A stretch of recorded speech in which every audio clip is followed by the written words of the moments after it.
Hello दोस्तों, नमस्कार दोस्तों, आप सभी का हार्दिक स्वागत है मानवेंद्र लाइव नंबर 1 चैनल में। और आज आपके लिए जलमंडल लेकर के आ गया हूं और उसको अच्छे से ध्यान से समझेंगे और ऑब्जेक्टिव बनाने की कोशिश करेंगे, जो कि अक्सर एग्ज़ाम में हमेशा पूछे जाते हैं। तो आइए समझते हैं जलमंडल क्या होता है। पृथ्वी में ये जल जो पाया जाता है, पृथ्वी में उपलब्ध संपूर्ण जल को जलमंडल कहा जाता है। पृथ्वी में उपलब्ध संपूर्ण जल को जलमंडल कहा जाता है। तो आइए समझते हैं, अच्छे से ध्यान देते हैं। जैसे कि अपनी पृथ्वी में कितना परसेंट जल पाया जाता है। ये अपनी पृथ्वी है। पृथ्वी में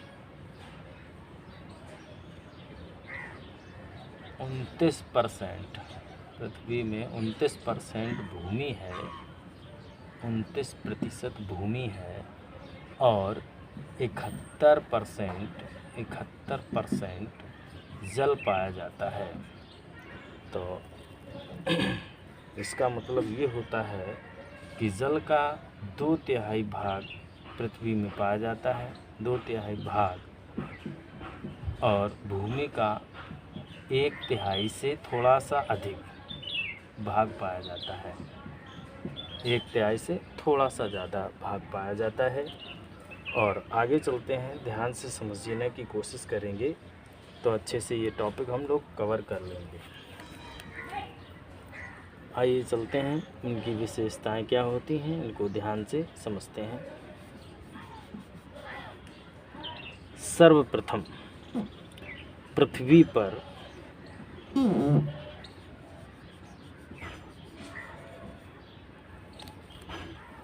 97.5% ये जो जल है लवणीय जल होता है। लवणीय जल, जिसको खारा पानी कहा जाता है।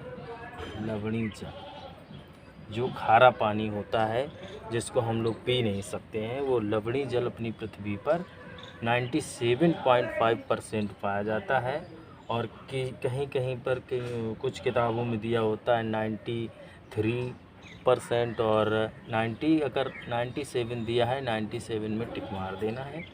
तो 97 यानी कि लवणीय जल होता है, जो कि NaCl यानी नमकीन होता है, जो पीने योग्य नहीं होता, हम लोग नहीं पी सकते हैं। जो बड़े बड़े महासागरों में पाया जाता है, जो कि मैंने मैप में आप लोगों को दिखाया है। अभी मैप में हम लोग चलेंगे, अच्छे से समझेंगे कि कौन से मैप में कहाँ पर खारा पानी पाया जाता है। और आगे चलते हैं, लवणीय जल यानी खारा पानी 97.5% पाया जाता है। उसी प्रकार अब बचा कितना, 2.5% पीने का पानी यानी शुद्ध जल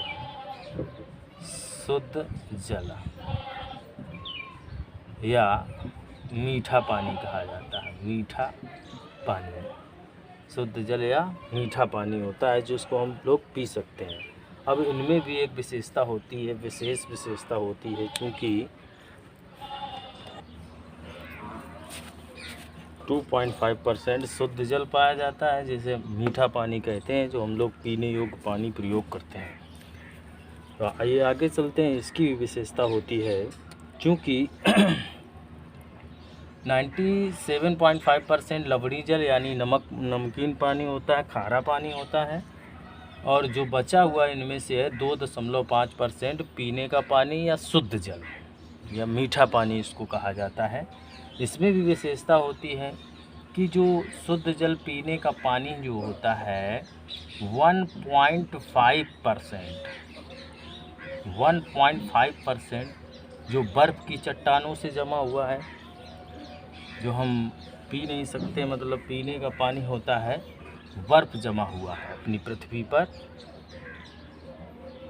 1.5% जल जो है बर्फ़ की चट्टानों से जमा हुआ है, और जो बचा 1% जल, जो 1% बचा वो भूमिगत जल होता है, जो भूमि के अंदर होता है, भूमिगत जल कहा जाता है, जिसे हम लोग प्रयोग करते हैं पीने के लिए और हमेशा हम लोग पीते हैं।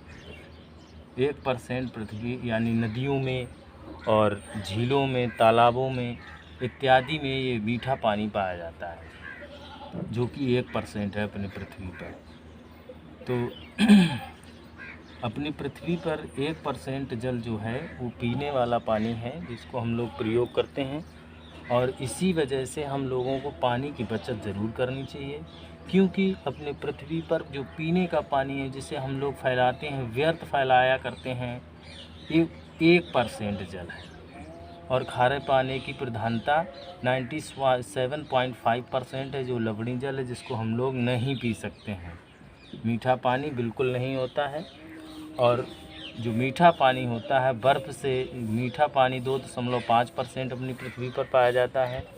और जो बर्फ़ जमा हुआ जो मीठा पानी होता है 1.5% होता है, जिसको हम लोग प्रयोग में लाते हैं, जो पीते हैं, जो भूमि के अंदर से हम लोग पीते हैं, प्रयोग करते हैं, वो मात्र 1% है, जो भूमि के अंदर से हम लोग निकाल के पीते हैं नलों द्वारा और ऐसे क्या कहते हैं, ट्यूबवेल वगैरह हैं, इनसे पीते हैं। इस वजह से हम लोगों को पानी की बचत हमेशा करनी चाहिए, ज़्यादा व्यर्थ नहीं करना चाहिए, इसलिए इस जल का बहुत अभाव होता है। आगे चलते हैं, अगली इसकी विशेषता क्या होती है। महासागर, अब मैप में हम लोग आ जाते हैं। महासागर क्या होते हैं। अपने पृथ्वी पर 4 बड़े महासागर हैं, जैसे कि प्रशांत महासागर पहले नंबर पे आता है, सबसे बड़ा महासागर। इसका क्षेत्रफल क्या होता है। सबसे बड़ा महासागर प्रशांत महासागर नंबर 1, सबसे बड़ा महासागर प्रशांत महासागर। और यह इसका क्षेत्रफल होता है 16.5 करोड़ किलोमीटर।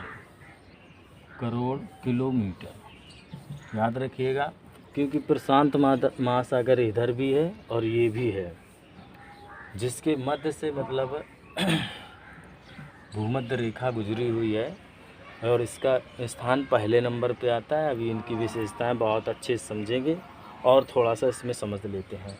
ये जो भूमध्य रेखा है, अपने पृथ्वी के मध्य से जाने वाली रेखा जो है, भूमध्य रेखा या विषुवत रेखा के नाम से जानते हैं। विषुवत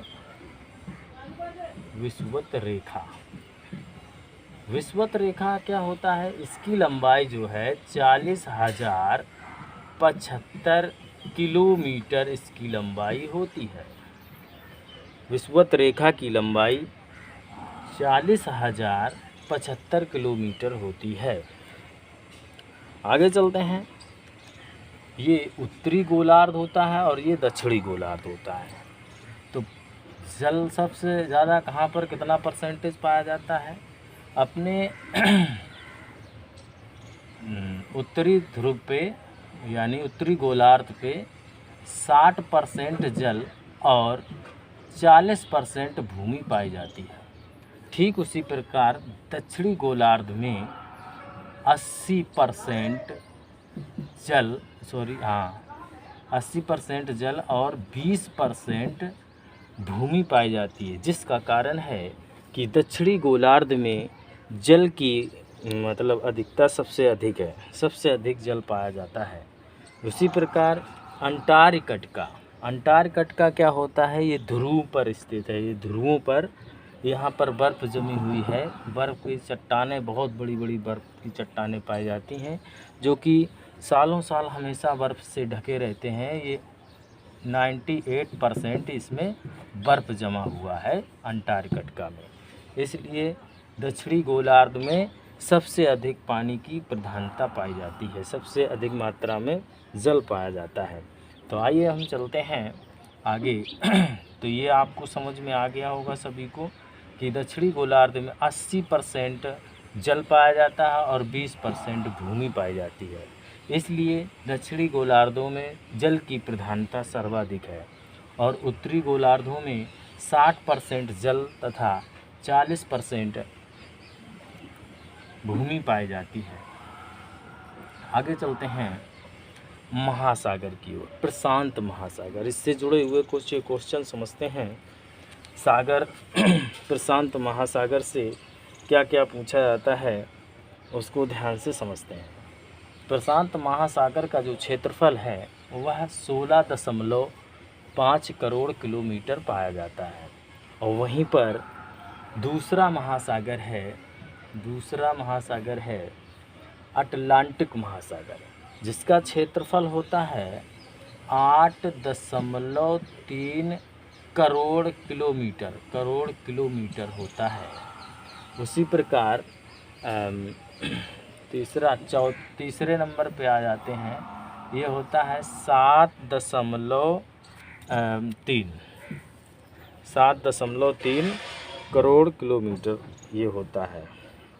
आगे चलते हैं अंटार्कटिका, जो कि बर्फ़ से हमेशा ढका रहता है, ध्रुवों पर पाया जाता है और हमेशा इसमें बर्फ़ जमी रहती है।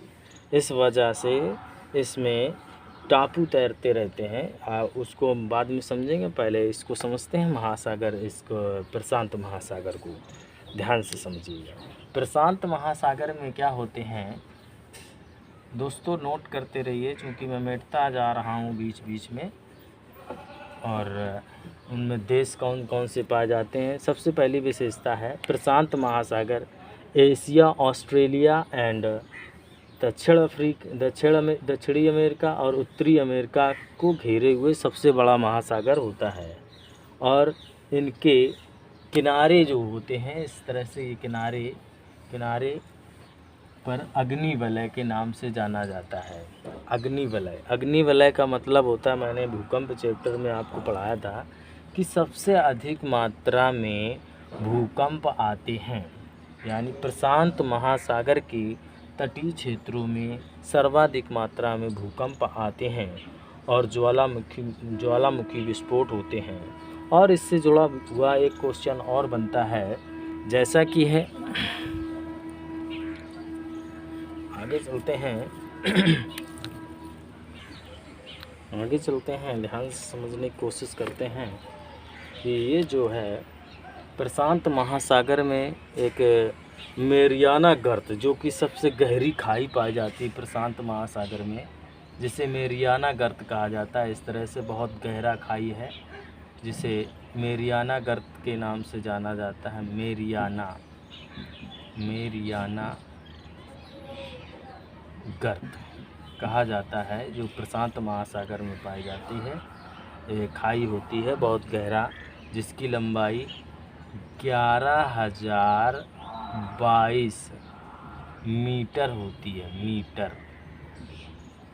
11,022 मीटर इसकी लंबाई क्या होती है, मतलब ये कितना गहरा है। मेरियाना गर्त जो प्रशांत महासागर का सबसे गहरी खाई होती है, इसे मेरियाना गर्त के नाम से जाना जाता है, जिसकी गहराई 11,022 मीटर होता है।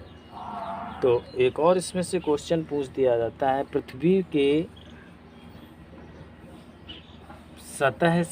सतह की गहराई, मतलब इस तरह से पृथ्वी की सतह से सबसे अधिक गहराई कौन से गर्त की है, मेरियाना गर्त की। और सबसे अधिक ऊंचाई क्या होती है, माउंट एवरेस्ट 8,848 मीटर, जो कि माउंट एवरेस्ट की ऊंचाई होती है। और वहीं पे मेरियाना गर्त की कितनी होती है,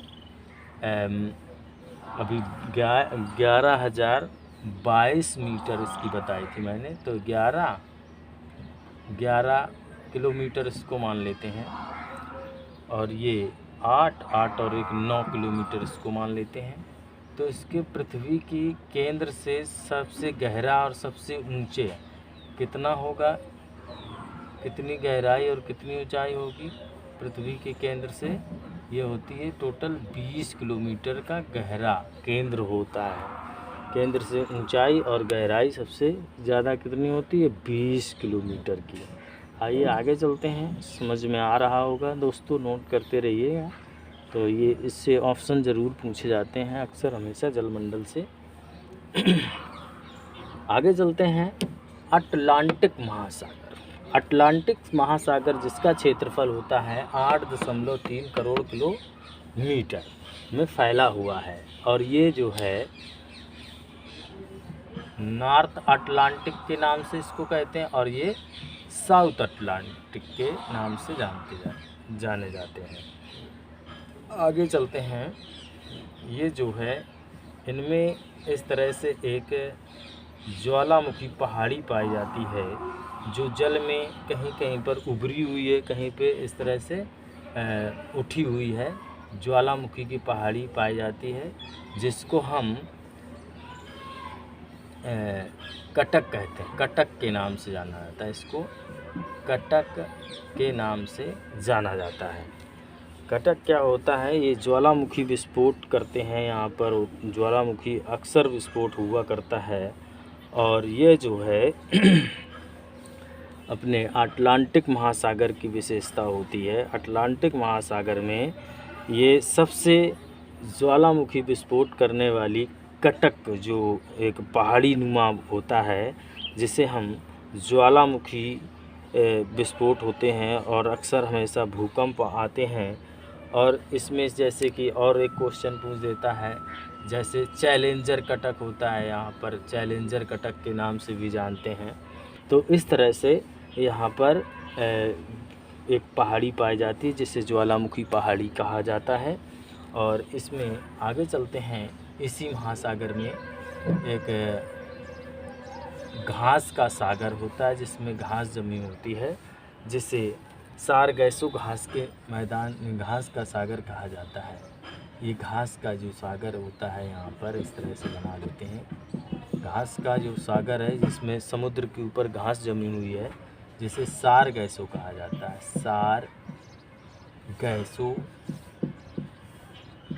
सारगैसो सागर के नाम से जानते हैं, सारगैसो महासागर के नाम से जानते हैं। तो ये इनकी विशेषताएं होती हैं कुछ। और अटलांटिक महासागर, आर्कटिक महासागर क्या होते हैं? यह जो है इसमें ये बर्फ़ से ढके रहते हैं और ये वर्ष भर ठंडे रहते हैं, और इनमें बर्फ़ की चट्टानें जो हैं हमेशा तैरती रहती हैं। ये भी एक महासागर है, चौथा महासागर है। और हिंद महासागर, इसका क्षेत्रफल क्या होता है? 7.3 करोड़ किलोमीटर होता है। हिंद महासागर से ये पूछे जाते हैं। और हिंद मतलब हिंदुस्तान से, यानी इसको, इस महासागर को किसी देश के नाम से रखा गया है। यह इस क्षेत्रफल में इससे फैले हुए हैं और होते हैं। अब सागर को कुछ इस प्रकार बांटा गया है, इनका क्रम होता है महासागर, सागर, महासागर और सागर, खाड़ी और बे। इस तरह से इनको बांटा गया है। सागर को किस तरह से? महासागर अपने विश्व में, अपनी पृथ्वी पर 4 सबसे बड़े महासागर, प्रशांत महासागर, अटलांटिक महासागर और हिंद महासागर और आर्कटिक महासागर। अंटार्कटिक जो बर्फ़ से ढका हुआ है, इसको बर्फ़ वाला सागर कहते हैं, लेकिन 4 सबसे महत्वपूर्ण सागर होते हैं। उनमें से सागर, महासागर में हो गया प्रशांत महासागर, आर्कटिक महासागर, अटलांटिक महासागर, हिंद महासागर। और सागर क्या होते हैं? जैसे कि यहाँ पर यूरोप में इस तरह से लाल सागर पाया जाता है, लाल सागर। और मैक्सिको का सागर, मैक्सिको, यहाँ पर मैक्सिको का सागर, मैक्सिको का सागर होता है। ये सागर होते हैं। और अरब सागर, अरब सागर की खाड़ी होती है।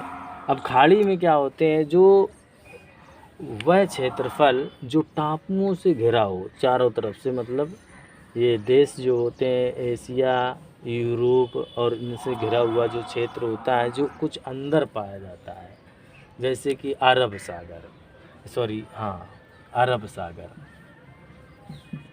अरब सागर, इस तरह से अरब सागर की खाड़ी हो गई है, और कैरेबियन सागर हो गया। इस तरह से इनको सागर कहा जाता है। खाड़ी क्या होती है? बंगाल की खाड़ी, बंगाल की खाड़ी, यानी कि खाड़ियों में क्या होता है?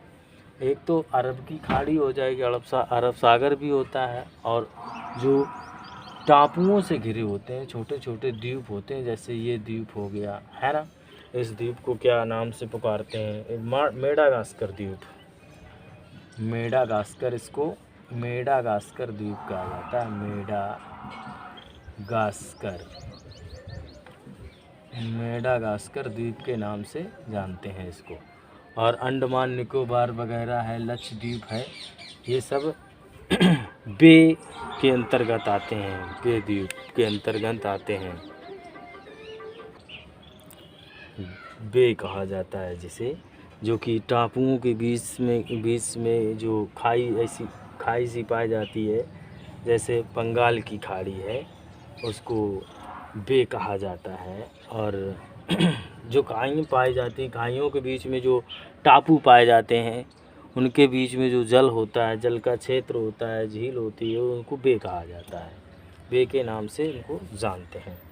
आइए आगे चलते हैं। कुछ विशेष महत्वपूर्ण होता है, जैसे कि कुछ प्रवाल जैसे द्वीप होते हैं। मेडागास्कर द्वीप मैंने बताया, और प्रवाल द्वीप, जैसे यहाँ पर ऑस्ट्रेलिया के तट से सटे हुए प्रवाल द्वीप पाया जाता है। जो कि प्रवाल द्वीप होता क्या है? प्रवाल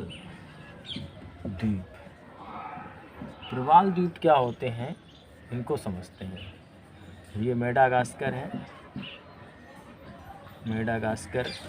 प्रवाल द्वीप होता क्या है? ये चूँकि जो अपने समुद्र के अंदर जो छोटे छोटे जीव जंतु होते हैं, इनकी मृत्यु हो जाती है, तो ये जो है सब आकर कभी कभी तटों पर आकर एकत्रित हो जाते हैं और एक चट्टान का रूप धारण कर लेते हैं।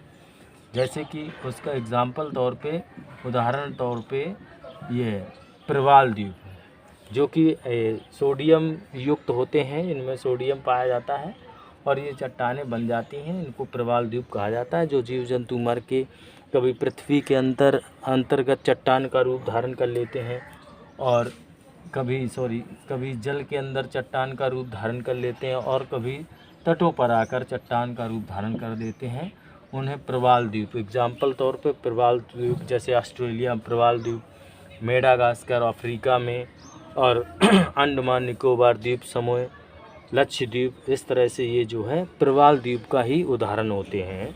ये इनकी विशेषताएं होती हैं। आगे चलते हैं। इससे जुड़े हुए कुछ और क्वेश्चन समझते हैं ध्यान से।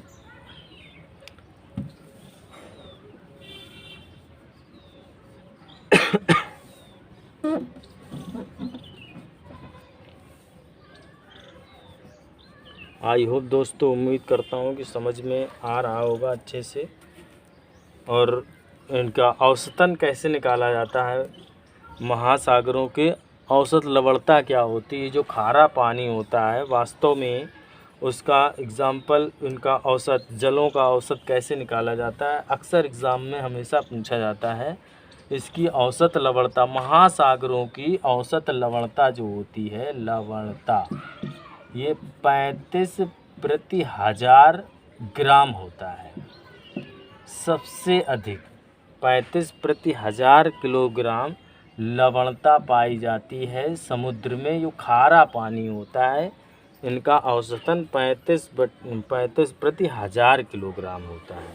ये खारा पानी होता है। जैसे कभी कभी पूछ दिया जाता है कि, और ऑप्शन चेंज कर दिए जाते हैं, ऑप्शन में दे देता है, जैसे कि उदाहरण तौर पे तुर्की में, उदाहरण तौर पे ले लेते हैं, तुर्की में जो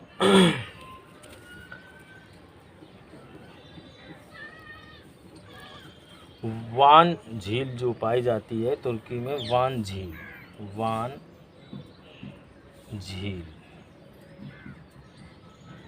जो खारा पानी होता है, ये जो है 330, वान झील 330 प्रति हजार ग्राम।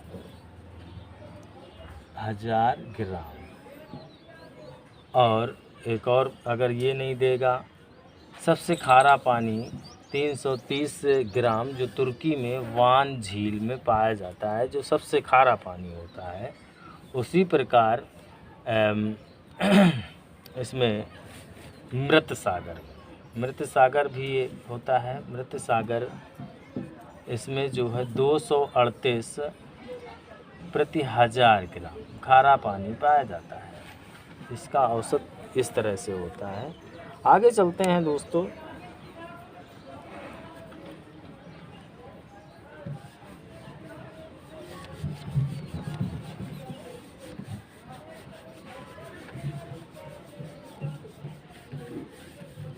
जैसे तटीय क्षेत्र जो होते हैं उनसे समुद्र सटा होता है, इस तरह से समुद्र बना लेते हैं कुछ ऐसे, इस तरह से ये जल भरा हुआ है। समुद्र ये स्थल होते हैं, समुद्र का तटीय क्षेत्र। इसको किस नाम से जानते हैं? ये मग्न तट इसको कहा जाता है। मग्न तट, मग्न तट कहा जाता है। और जैसे जैसे ये ढलान बनती है तो इसे मग्न ढाल के नाम से, जैसे जैसे ये इस तरह से उतरने लगता है, इसे मग्न ढाल कहते हैं। मग्न ढाल कहा जाता है। और जा कर के कुछ इस तरह से समतल हो जाते हैं तो उसे सागरी मैदान कहते हैं। सागरी मैदान कहा जाता है। जब मैदान बन जाता है तो उसे हम सागरी मैदान कहते हैं। समुद्र के तटीय स्थान से इस तरह से ऐसे जल लहर बनती हुई, इस तरह से जो तटीय क्षेत्र होते हैं उसे मग्न तट कहा जाता है। जो तटीय क्षेत्रों से समुद्र स्टार्ट होता है जहाँ से, उसे मग्न तट कहा जाता है। जैसे जैसे ढाल बनती है उसे मग्न ढाल कहा जाता है। समतल मैदान हो जाता है उसे सागरी मैदान कहा जाता है। और जो सबसे गहरा स्थान होता है उसे हम गर्त कहते हैं। गर्त के नाम से जाना जाता है। तो आई होप दोस्तों, उम्मीद करता हूँ कि ये अच्छे से समझ में आ गया होगा कि पृथ्वी में जलमंडल कितना परसेंटेज जल पाया जाता है। 71% जल पाया जाता है, जिससे जो 2/3 होता है। और भूमि कितनी परसेंट पाई जाती है? 29%, जो कि 1/3 से थोड़ा ज़्यादा होता है भूमि। तो इस तरह से आई होप दोस्तों, उम्मीद करता हूँ कि अच्छे से आपको ये समझ में आ गया होगा। जलमंडल किसे कहते हैं ये भी समझ में आ गया हो। पृथ्वी में उपलब्ध संपूर्ण जल को जलमंडल कहा जाता है। उम्मीद करता हूँ दोस्तों समझ में आ गया होगा, समझ में आ गया होगा। और चैनल को सब्सक्राइब करें और लाइक करें। और कल से आप लोगों के लिए मैथमेटिक्स स्टार्ट कर दिया जाएगा। क्लासें बता दिए जाएंगे। पहले वीडियो आपको बताया जाएगा, फिर इसके बाद लाइव क्लास स्टार्ट होगी। और समय आपको कल से निर्धारित या 1-2 दिन में आपको समय का निर्धारण बता देंगे। जिसको लाइव पढ़ना है लाइव भी पढ़ सकता है। और मैथमेटिक्स 9th से और 12 का मैथमेटिक्स पढ़ाया जाएगा इसी चैनल पे। क्योंकि अभी मैं सामने नहीं आ पा रहा हूँ, इस वजह से कल से आपको नेक्स्ट वीडियो में हमेशा सामने आकर के ही मैथमेटिक्स पढ़ाया जाएगा।